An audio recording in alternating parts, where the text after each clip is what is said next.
we'll go to the fork in the road. Go to the fork in the road question. So, where is the fork in the road moment for Mark Bosnich? Where was it that you could have gone either way? So, positive or hopefully, it's turned into a positive story that you've gone the right way. Oh, look, listen. I've had forks in the road regularly. I have them still, and that's not from a personal perspective, but I think that's just in general in life. I think every day you have little forks in the road. I think it just really comes back to your being. Yeah.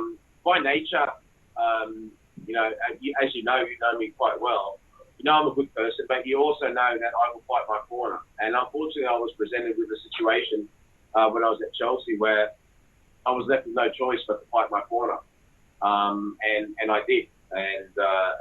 And I'm here now talking to you because of that. It's a situation that had nothing to do with football, and it's one that I'll elaborate on probably in the future if I feel like that way. But it was just an unfortunate situation. It was like when they say a perfect storm, like when clouds are coming and this is coming and that's exactly what it was. But, you, like I said to you before, you've got to keep going.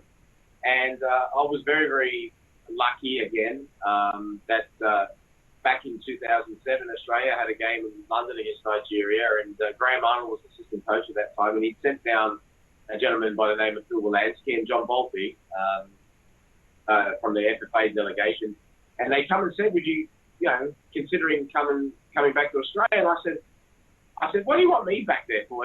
By the sounds of things, everything's going great." I said, "I've got more luggage than the Queen. What do you want me back there?" They said, "Oh no." They said, "Come down, come down." I said, "Okay."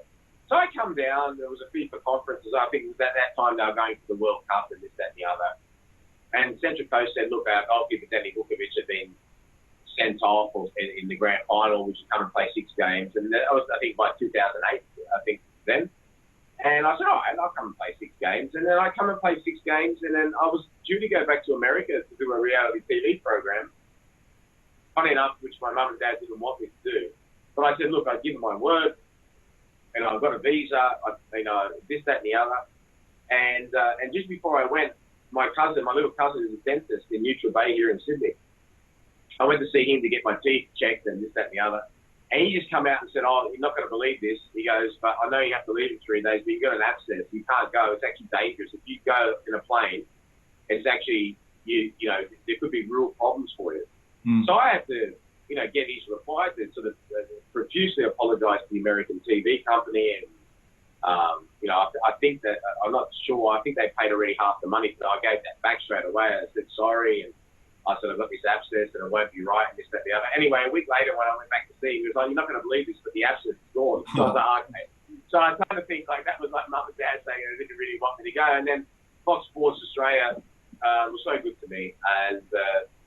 And they said, "We've got the Premier League, would you work on it?" I said, "I'd love to." So I've been working on that ever since. Obviously, Fox Sports lost the Premier League rights a couple of years ago, but I stayed with the A-League and with Fox Sports to work on all sports.